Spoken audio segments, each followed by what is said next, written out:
하나님 나라 백성인 하백 여러분, 하백의 성경 아카데미에 오신 것을 환영합니다.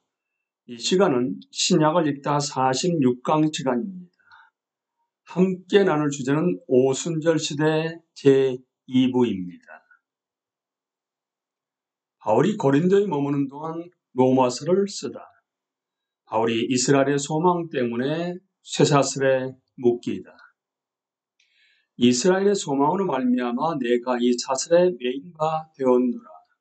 주후 60년 바울은 로마 제국의 심장부에 도착합니다.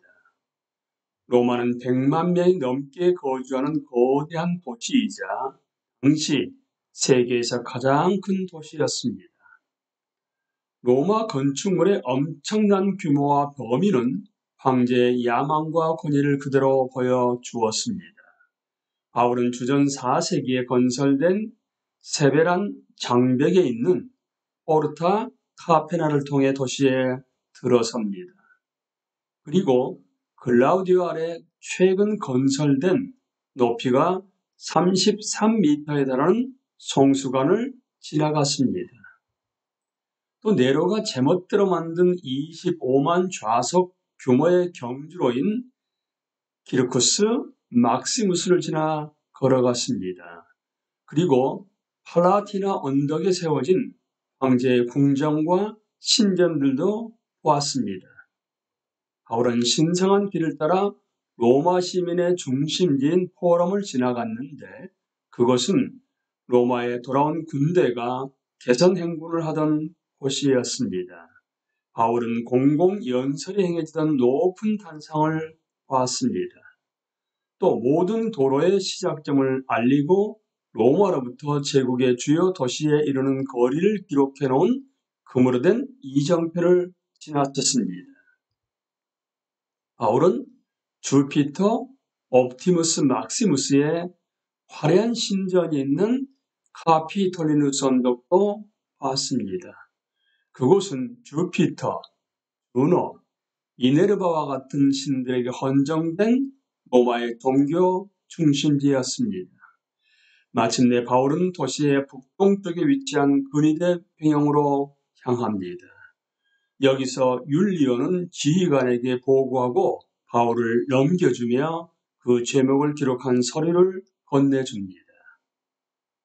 바울은 네로 앞에서 재판받기를 기다리며 자기를 지키는 한 군인과 함께 근처의 숙소에 거하도록 허가를 받았습니다. 선교사역 내내 했던 대로 바울은 우선 도시의 유대인 공동체 내에서 들을 자를 찾습니다. 우리는 바울이 이스라엘에 메시아가 오셨다는 좋은 소식을 자기 백성에게 알리는 일을 절대 멈추지 않았다는 사실을 반드시 기억해야 합니다. 그런 형제로서 그들을 대했고 자신이 이스라엘 백성이나 우리 조상의 관습을 배척한 일이 없다고 말합니다. 그에게는 사형당할 만한 어떤 범죄 혐의도 없습니다. 바울은 그들과 만난 자리에서 매우 분명한 용어로 자신의 목적을 언명합니다. 이스라엘의 소망으로 말미암아 내가 이 사슬에 매인 바 되었노라. 아침부터 저녁까지 바울은 성경으로 강론하고 하나님의 나라를 증언하고 모세의 율법과 선지자의 말을 가지고 예수에 대하여 권하였습니다. 그때나 지금이나 거의 모든 설교 시간에 그렇듯이 누군가는 마음이 움직이지만 반면에 누군가는 믿기를 거부합니다. 바울은 자신의 동족들에게 이사야 6장 9절 10절 말씀을 통해 불신앙을 강력하게 경고합니다. 바울은 이방인들 중 몇몇도 영원한 생명을 받기로 정해 있다는 확신을 품고 이방인들에게 관심을 돌립니다. 바울은 로마에 2년간 머물며 자기가 오는 사람을 다 영접하고 하나님의 나라를 전파하며 주 예수 그리스도에 관한 모든 것을 담대하게 거침없이 가르치더라고 성경은 전합니다. 누가가 하나님의 감동으로 기록한 사도행전 이야기는 바울이 로마에서 담대히 그리스도를 선포하는 모습으로 마무리됩니다. 수세기에 걸쳐 사람들은 성령이 누가를 감동하셔서 세 번째 기록을 작성하게 하셨으면 얼마나 좋았을까 생각합니다. 하지만 하나님은 하나님의 지혜로 이 이야기를 여기에서 마무리하는 것이 적절하다고 여기셨습니다. 그리스도의 말씀은 세상 전역에 퍼져 나갑니다. 하나님의 구속 목적은 수없이 많은 다른 사람들의 친절한 증언을 통해 더 멀리 확장됩니다. 바울이 로마에 투옥된 것은 실제로 복음의 진보에 도움이 되었습니다. 그리스도의 말씀은 황제의 근위대와 심지어 시고까지 이르렀습니다. 옥중서신, 바울이 에베소서, 빌립보서, 골로새서, 빌레몬서를 쓰다. 바울은 로마에 투옥되었을 때 주 예수에 대해서 말로만 가르친 것이 아니라 글도 썼습니다. 성령은 바울에게 영감을 주셔서 에베소, 빌립보, 골로새에 있는 그리스도인 공동체의 편지를 쓰게 하셨습니다. 또한 빌레몬, 아피아, 아키포 및 그들의 집에서 모이는 교회에 개인적으로 편지를 썼습니다. 이 편지들이 에베소서, 빌립보서, 골로새서, 빌레몬서입니다. 이 편지들은 바울이 투옥되어 있는 사실을 분명하게 언급하기 때문에 한데 묶어 옥중 서신이라고 합니다. 바울은 큰 고난 가운데 있었지만 이 편지들은 바울의 끊임없는 기도의 삶, 그리스도 안에서 누리는 깊은 즐거움 및 그리스도의 몸에 대한 변함없는 애정을 드러냅니다. 그는 믿는 자들에게 부르심에 합당하게 걷고 그리스도 안에 굳게 연합하라고 역설합니다.